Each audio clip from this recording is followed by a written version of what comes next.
Hola, mi nombre es María Barbosa, soy historiadora de la Universidad de Costa Rica. Mi tema de investigación es el consumo de licor de 1902 a 1954 y a continuación les hablaré sobre los resultados de la investigación. La investigación inicia en 1902, es un contexto de Estado liberal.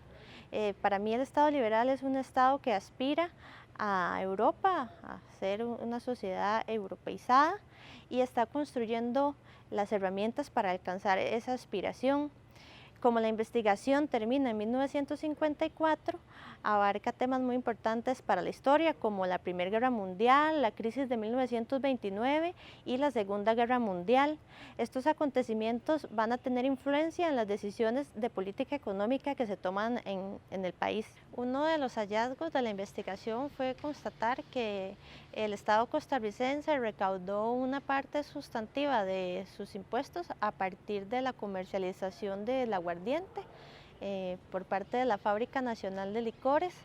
Esto le da un margen de maniobra importante porque no dependía exclusivamente de los impuestos generados por el comercio internacional, específicamente los de la exportación de café y los de la exportación de banano, que eran los más importantes. Recordemos que a principios del siglo XX se dieron una serie de crisis y guerras que afectaron las exportaciones de café y banano.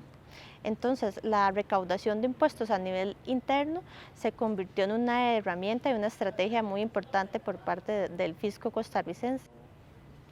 Otro de los hallazgos alcanzados relacionado con el consumo de licor y la publicidad, que aparecía sobre todo en los periódicos de la época, es ver que al principio, a los primeros años del siglo XX, es una publicidad poco profesionalizada. Es una publicidad que menciona los procesos en los cuales se fabrican las bebidas. Tienen que ser bebidas higiénicas, tienen que ser bebidas hechas con maquinaria industrial, ¿verdad? Estamos en un periodo de revolución industrial, entonces la maquinaria es industrial y eso hay que ponerlo en el anuncio.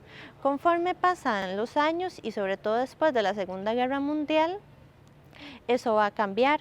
La persuasión ahora va a ser más emotiva, se va a interpelar al consumidor por medio de las emociones, sobre todo por medio de la felicidad, a veces por medio de sentimientos de patriotismo, de nacionalismo, eso va a empezar a aparecer. Cuando se habla de consumo, hay que hablar también de productos. En la publicidad de bebidas alcohólicas, en este periodo de 1902 a 1954, aparecen diferentes productos. Obviamente el guaro de la Fábrica Nacional de Licores, también se anuncia whisky, cervezas importadas, vermut, coñac y una serie bastante extensa. Estos licores importados también pagaban impuestos.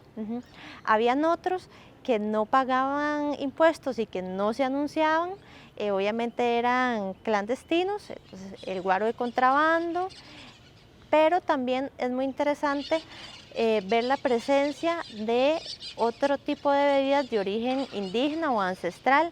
Entre esas está la chicha y el chinchibí, que aunque no estaban penalizados explícitamente en la legislación, ya para finales del periodo su venta y consumo empezó a controlarse por parte del Estado.